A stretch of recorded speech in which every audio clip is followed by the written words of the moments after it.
Okay, imagine this for a second. It's March 2011. You're in Beirut, Lebanon. And suddenly, everyone's phone is blowing up with text messages. Uh, But they're not just normal texts. They're warnings. Warnings about radioactive rain. Radioactive rain. Yeah, people started panicking, seriously panicking. They were convinced this rain, supposedly coming all the way from leaking Japanese reactors after that big earthquake. Right, thousands of miles away. Exactly. They thought it could actually cause cancer. Mm. Now, here's the really interesting part. There were plenty of articles out there already, easily available, saying, look, it's not harmful. But the fear just took over. Completely. Those text messages, that sort of raw gut-level fear, it just spread like absolute wildfire, totally overwhelming the facts. And that right there is such a powerful, a really vivid example of how misinformation can just take root, especially when fear is involved, you know? It just spreads so fast. Absolutely. Creates this environment where stories, even contradictory ones, just, well, they stick. So today, that's what we're doing. We're taking a deep dive into this fascinating, sometimes pretty bewildering world of conspiracy theories.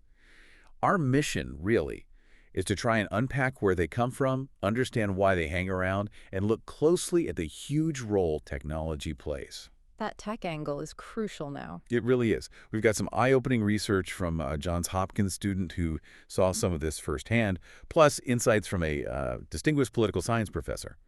The idea is to give you some tools, some ways to critically look at all the information flooding our lives daily. Useful stuff. Definitely. So that whole Beirut rain scare we started with, Yeah. that was something Nolan DiFrancesco, this Johns Hopkins Jr., actually witnessed while he was studying abroad there. Ah, okay, so he was right in the middle of it. Exactly. And for him, being an international studies major, it was this stark example of something he'd been studying. How information, especially in certain regions like the Middle East, sometimes seems, well, almost built to fit a story that's already there. Rather than the story emerging from the facts. Precisely. It really drove home how fear and, these deep-seated beliefs can totally shape what people accept as true. That's a really key observation because, let's be clear, conspiracy theories pop up everywhere, right? Of course. But DiFrancesco specifically pointed out how big a role they play in public discussion, public debate across the Muslim world more broadly. And that makes you ask, well, what is it? What are the sort of cultural or social conditions that let these narratives really thrive and become so prominent? Yeah, it's a huge question. And it actually shifted DiFrancesco's own research focus quite a bit. Oh, really? How so? Well, he initially planned to study social media's impact on, political dynamics in the Middle East for his senior thesis, pretty standard stuff. Uh-huh. But after seeing that rain panic in Beirut, he thought, no, I need to focus on this, on conspiracy theories in the Arab world, and specifically how technology helps them spread. Okay, narrowing it down. And for his big case study, well, this is where it gets really interesting. He decided to look into one of the maybe biggest alleged hoaxes of recent times. Let me guess. Bin Laden. You got it. The death of Osama bin Laden. Right. That definitely sparked a lot of theories. He was actually still in Beirut when that news broke. Perfect timing in a research sense. Right. And he saw just this incredible spectrum of reactions, all over the map, about whether the news was even true. So what kind of theories did he actually encounter? Because I remember hearing quite a few different things myself. Oh, yeah. He detailed a bunch, often totally conflicting ones. Okay, like what?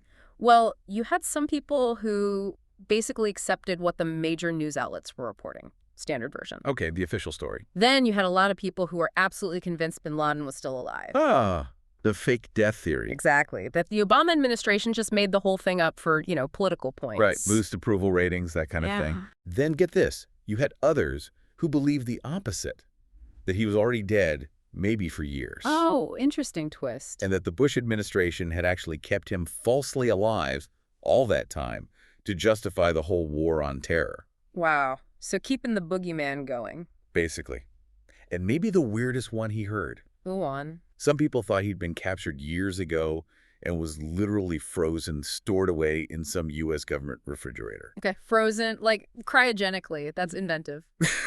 Isn't it? But what's fascinating, like you said, is how all these theories, even though they completely contradict each other, they all kind of serve the same purpose for people who are already inclined to distrust the official story. they offer an explanation, any explanation, other than the official one. It's about the distrust itself, then. The specific theory might not even matter as much as the act of rejecting the official narrative. That seems to be a big part of it. Yeah. So DiFrancesco wanted to figure out, how did these ideas actually spread online? Right, the digital trail. Yeah, so his method was basically to track the digital history. He followed these discussions on various websites, including extremist social media platforms, Trying to map it out. trying to plot where these theories started, who picked them up, and trace the pathways they took as they spread. That sounds like painstaking work. I bet. He even hoped to talk to people at the U.S. State Department. You know, they have that team trying to counter this stuff online. Ah, the digital outreach team, yeah. He wanted to see if their efforts were actually making any difference against these kinds of posts. That's a good question. Is it effective? Well, the bigger point he seemed to be making, going back to how these contradictory theories coexist, it really raises that question. How do these completely different opposing narratives all gain traction at the same time? What does that say about the underlying climate? It suggests a really profound level of skepticism or maybe cynicism towards official sources, doesn't it? It really does. And that ties into DiFrancesco's view on technology itself, which is, well, pretty critical. How so? Because often we hear about social media empowering movements like the Yeah. Arab Spring. Right, and he acknowledges that potential. But he also strongly believes it can just as easily empower the people spreading conspiracy theories. The double-edged sword idea. Exactly. He put it really well, actually. He said something like, social media and new technology, for all the promise it holds, just enforces existing political and social conditions. Say more about that. It enforces existing conditions. Yeah, his argument is basically that technology doesn't fundamentally change how people think. It doesn't magically make people more rational or open-minded. Okay. Instead, it just makes it easier for them to be more active in discussions that, well, that confirm what they already believe. Ah, the echo chamber effect. Yeah. Or confirmation bias on steroids.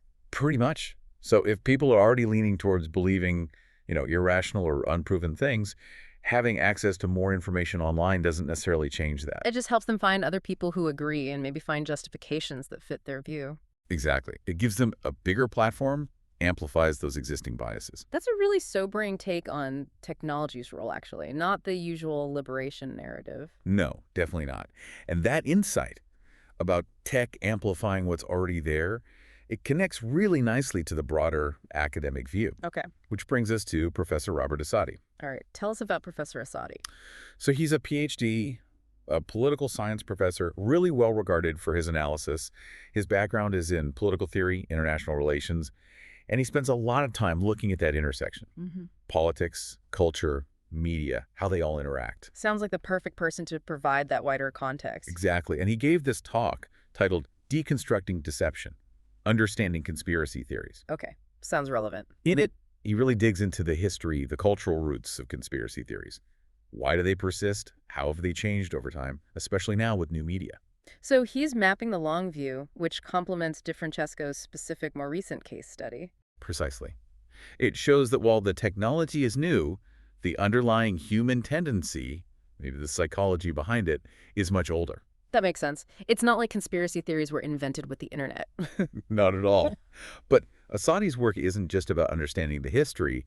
It sounds like it's also very practical. Practical how?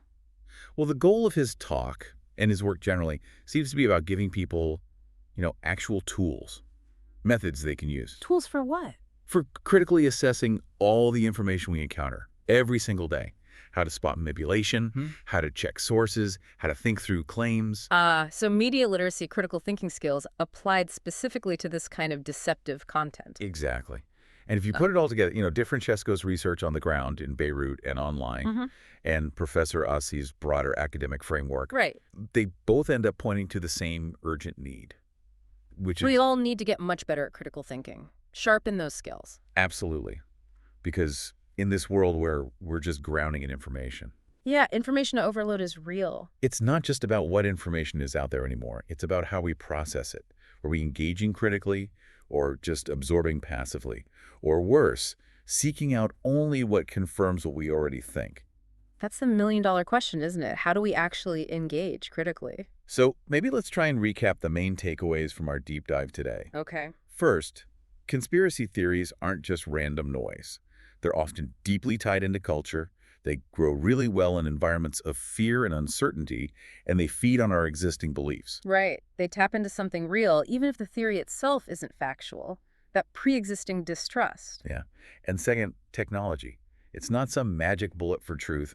Often it acts more like an amplifier. Amplifying those existing biases, making it easier to find your tribe, confirming what you want to believe. Exactly. Allowing these narratives, sure or not, to spread incredibly fast. So the takeaway isn't necessarily to dismiss every single idea that goes against the grain. No, not at all. Healthy skepticism is good. But it's more about developing the mental toolkit, right? Mm-hmm. Learning how to critically assess things, looking at the source, asking for evidence, thinking about the motivations behind a claim, especially those claims that seem a bit too neat, a bit too perfectly tailored to fit a specific narrative. Yeah, becoming more discerning, more active consumers, and maybe producers of information. It's a constant effort, really. It is. Which leads us to a final thought for you, the listener, to kind of chew on. Given how incredibly easy it is now to construct narratives, to amplify them, to make them go viral, Yeah. what personal responsibility do you feel you have to, actually verify information before you hit share, before you pass it on? That's a tough one in the moment sometimes. It is, and maybe thinking bigger. How can we sort of collectively create an environment online and offline where critical thinking has a better chance, where it can actually win out over that instant gratification of confirmation bias? That's the challenge, isn't it? Fostering that culture of critical engagement.